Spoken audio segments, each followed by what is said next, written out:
Hola a todos, bienvenidos a un nuevo episodio de Biografías.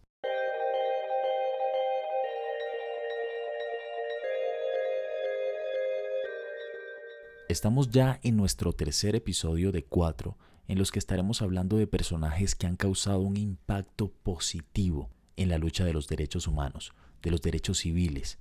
El día de hoy traemos del pasado a una persona que transformó la historia de Norteamérica. Y para entenderlo y conocer su contexto, tendremos que hacer un viaje desde el año 1929 hasta el año 1968. Así que, empezamos.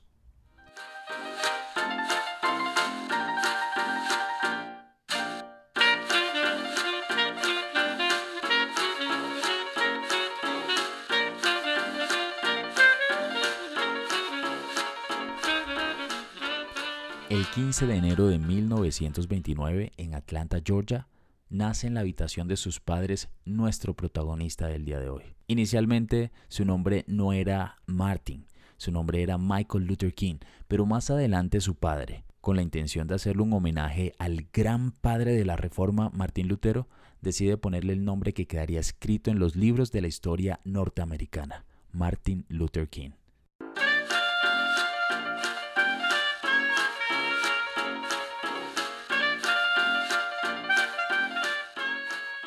Martin creció en un ambiente completamente religioso, por lo que su formación está bastante guiada por los criterios doctrinales de su fe. Su fe es la fe bautista, y sus abuelos fueron también predicadores. Su abuelo por parte de padre era un esclavo que se escapó de su plantación y entonces empezó a predicar de manera informal. Y su abuelo por parte de madre fundó una iglesia que al día de hoy sigue siendo un referente de toda la iglesia bautista en Atlanta, la iglesia Ebenezer. Esto llevó a que el padre de Martin Luther King no tuviera una muy buena posición económica cuando conoce a Alberta Williams, su madre, y que no fuera muy bien recibido en la familia Williams, pero la fe los unía. Y este simple hecho los llevó a casarse y a tener 3 hijos, de los cuales nuestro protagonista es el segundo de ellos. Martin fue siempre un joven bastante aplicado. De hecho, era considerado por muchos como miembro de una familia con suficientes recursos económicos, de buena educación, como se diría popularmente, un niño bien. Y lo era. Cuando él termina los primeros estudios, ingresa al Morehouse College, una institución donde solamente podían estudiar negros. Y es aquí cuando Martin se empieza a enfrentar con la realidad de la época, una sociedad negra humillada y segregada por su color de piel. Lo que pasa es que su familia siempre trató de protegerlo y trató de evitar la humillación pública. Así que este tema casi que era un tema que no se tocaba dentro de la casa. Pero ya estando aquí, no hay quien lo proteja. Y aquí empieza él a relacionarse con la humillación de una población a la que le arrebataron los derechos. En 1948, con 19 años, siendo un estudiante de leyes, él decide darle otro rumbo a su vida. Así que ingresa al seminario teológico Crusher, que está ubicado en Upland, Pensilvania. En este lugar, él conoce a alguien muy importante, un profesor que lo introduce en la filosofía de Walter Rauschenbach, un pensador y pastor bautista alemán que ayudó a los más pobres en Nueva York durante el siglo XIX, cuando aún la esclavitud era una actividad legal. Este hombre escribió un libro que fue muy importante para las comunidades negras y que fue revolucionario e impactante en toda la iglesia americana en general. El libro se llama Cristianismo y Crisis Social. Este libro enfatiza sobre el amor al prójimo y llama a todos al arrepentimiento y a la transformación social que necesitaban indudablemente las comunidades negras. Cuando Martin se gradúa en teología, el año 1950, decide inmediatamente iniciar un doctorado en la Universidad de Boston. Para este hombre, la teología y la filosofía van a ser temas muy importantes. La academia se convierte en un fundamental para configurar su forma de pensar y encaminar su lucha. Entonces, aquí en Boston, él ya empieza a leer a diferentes defensores de los derechos civiles como Alan Knight y Walter Mulder. En algún momento él manifestó que su deseo era ser profesor de religión en algún colegio, por eso empezó estudiando teología. Pero adentrarse en una nueva forma de pensamiento, digo nueva para la época, le empezó a dar forma a su camino. En esta etapa del doctorado, Martin tiene unas citas ciegas con una chica. Era una chica humilde que estudiaba música en la universidad y que justamente había entrado a la universidad ganándose una beca. Esta mujer se llamaba Coretta Scott y a pesar de que la familia de Martin no estuvo muy contenta con la elección, en el año 1953, en el jardín de la casa familiar de los King, Coretta Scott se convierte en su esposa.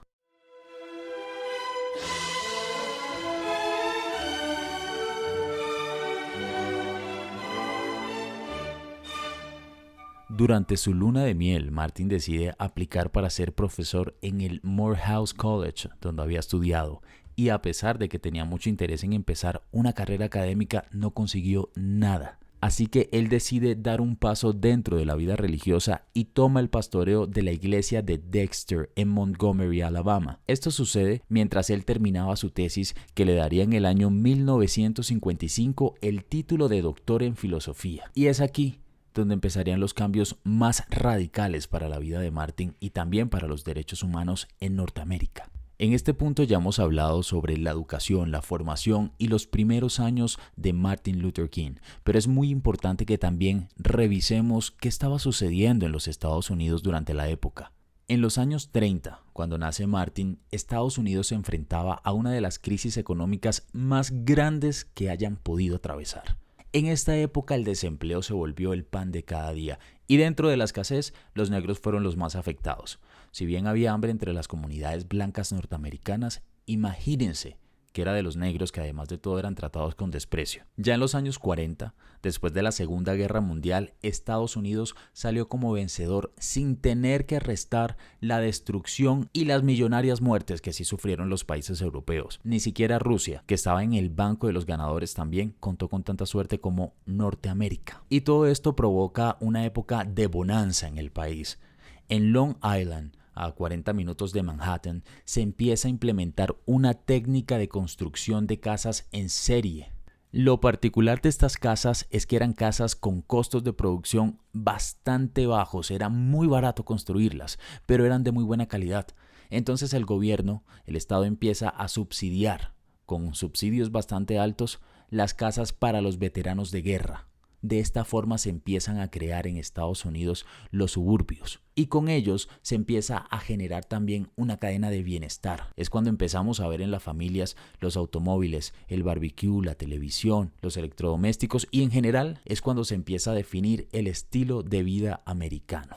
Esto se estaba viviendo en Estados Unidos, pero esta cultura se exporta como una idea de felicidad. La vida perfecta está definida gracias a estos estándares y llega hasta nuestras culturas, porque aquí la idea de felicidad sigue siendo tener un buen trabajo, apartamento y carro. Eso lo traemos de la cultura norteamericana.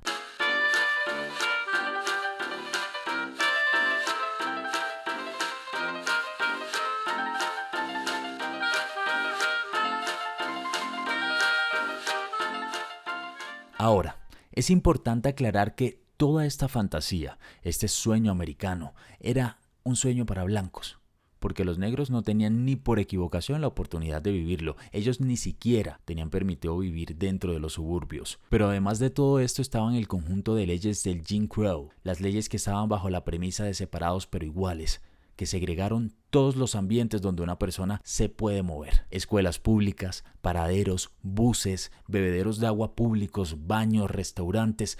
Todo estaba completamente dividido bajo la ley y hasta el ejército mismo llegó a estar segregado. No era igual para negros y blancos según lo decía la premisa. Los negros tenían todas las de perder, ni siquiera tenían derecho al voto. Y esto lo respaldaban ellos con pruebas de alfabetización justificando que un iletrado no podía votar. Pero ¿cómo iba a aprender un negro a leer o a escribir si las oportunidades de crecimiento y de educación eran escasas? Los privilegios se quedaron reservados solamente para la mayoría blanca.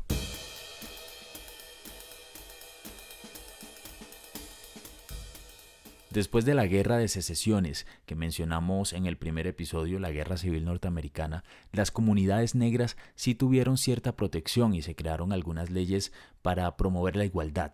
Pero con el tiempo, los gobernantes blancos demócratas, que nunca estuvieron de acuerdo con la igualdad de derechos ni con la abolición de la esclavitud, empezaron a tomar poder nuevamente en los estados del sur. Y así poco a poco se fueron desarrollando las nuevas leyes de segregación y separación, que en el supuesto eran leyes que destinaban recursos igualmente para blancos y negros, pero que en la realidad le daban un trato a los negros inferior al de un ser humano.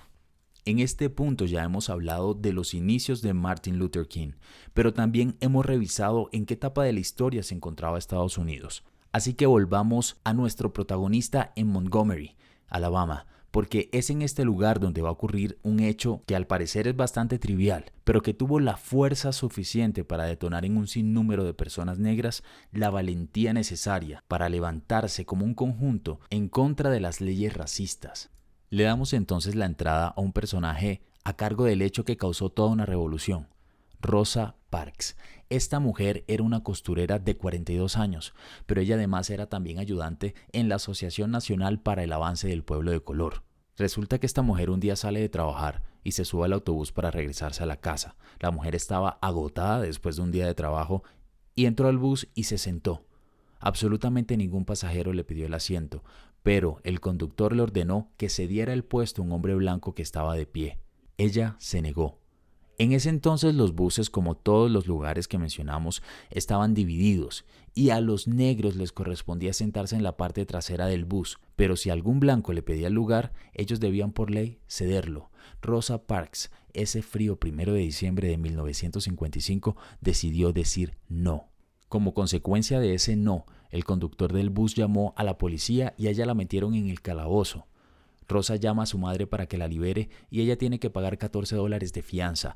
Una vez esta mujer sale, varios activistas la animaron para que llevara el caso a la corte y así lo hizo. Los activistas organizaron una asamblea con los principales personajes negros, entre los que estaba Martin Luther King, el hombre que lideraría desde ese momento un boicot que inició con el no uso de los buses segregados. Ningún negro debería usar los buses, y en una sociedad donde la mayoría estaba compuesta por una clase social media blanca de los suburbios con muchas comodidades y facilidades económicas, la mayoría de los usuarios de los buses eran negros. Durante un año se mantuvo este boicot y Martin, bajo la influencia de Mohandas Gandhi, hombre que fue un referente tanto para Nelson Mandela, como lo mencionamos en el episodio pasado, como también para Martin Luther King, quien promovió la no sujeción a la ley y las protestas, pero de forma pacífica. A pesar de todo esto, los mandos políticos no querían negociar frente a los derechos y peticiones que se estaban reclamando. Entonces empezaron a hacer detenciones masivas, arrestaban a los negros inventándose cualquier excusa. Hasta el mismo Martin fue encarcelado en alguna ocasión por un supuesto exceso de velocidad. Todo esto con la intención de presionar. Pero en algún lugar leí de la libertad de reunión. En algún lugar leí de la libertad de discurso. En algún lugar leí de la libertad de prensa. En algún lugar leí que la grandeza de América está en el derecho de pelear por los derechos. Martin, como líder del movimiento, fue foco de la persecución. Él tuvo un atentado que de hecho fue el primero que recibió su familia también, y sucedió una noche que se encontraba predicando para 2,000 personas en una iglesia que se llama Abernathy. A la mitad de la reunión le dan una noticia funesta, y es que había explotado una bomba en la casa con su esposa y con su hija dentro. Afortunadamente la bomba fue puesta en el porche de la casa, en la entrada, y su esposa se encontraba con su hija en la parte de atrás, así que afortunadamente no les pasó nada. Por todo lo que estaba pasando, en algún momento el padre de Martin le pide que regrese a casa, que deje de luchar, que no se meta en problemas, que deje eso así, pero él firmemente le dice que no. El 20 de diciembre de 1956, un año después del incidente con Rosa Parks, la Corte Suprema le da la primera victoria a la lucha de Martin y de la comunidad negra en general. La Corte confirmó la condena federal del sistema de segregación en el transporte público, o sea, no más segregación en los buses. Para el año 1961 el movimiento pacífico ya tenía una envergadura nacional, se había expandido por todo el territorio nacional y había sumado también a personas blancas dentro del movimiento. A pesar de que el movimiento era pacífico, sin violencia, los policías empezaron a usar perros de presa en las marchas y también cañones de agua a presión. Le mandaban los perros a la gente sin importar su color. Y es que la lucha aquí apenas estaba empezando. Viene un camino largo por delante. El 28 de agosto de 1963, frente a más de 200,000 personas que habían marchado en Washington, Martin Luther King pronuncia su discurso más recordado. Tengo un sueño. Aún tengo un sueño. Es un sueño profundamente arraigado al sueño americano. Tengo un sueño que un día esta nación se levantará y vivirá el verdadero significado de su credo. Mantenemos estas verdades como evidencia propia de que todos los hombres han sido creados como iguales. El año siguiente, en 1964, la ley ya prohibía la segregación racial en locales públicos y la discriminación educativa y laboral. Ese mismo año, en el mes de octubre, le fue otorgado el Premio Nobel de Paz con tan solo 35 años. Martin se convirtió el galardonado más joven en recibir este reconocimiento. 4 años después, el 4 de abril de 1968, Martin Luther King recibió un disparo por un antisegregacionista blanco en el balcón de su habitación en el Lorraine Motel de Memphis, Tennessee. Con una bala en la garganta, fue llevado al hospital, pero lamentablemente esa noche, Martin Luther King murió. Yo tengo un sueño. Mis 4 niños pequeños algún día vivirán en una nación donde no serán juzgados por el color de su piel, pero sí por el contenido de su carácter. Yo tengo un sueño hoy.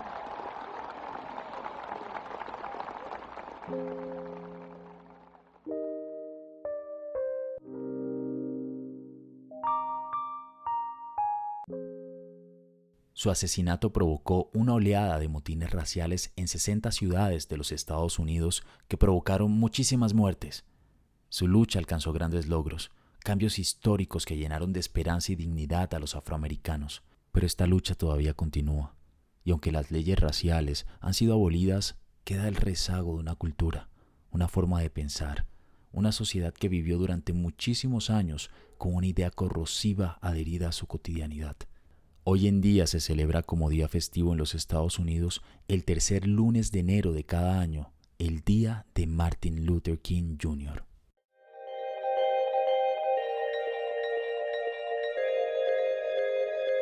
Y así vamos terminando este episodio, pero antes quiero invitarlos a que si disfrutan estas historias, las compartan y que también se suscriban desde cualquier plataforma desde la que nos estén escuchando.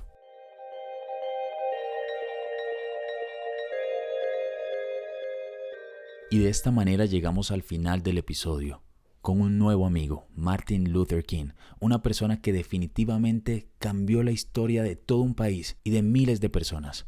Así nos despedimos de él y yo me despido de ustedes. Hasta la próxima.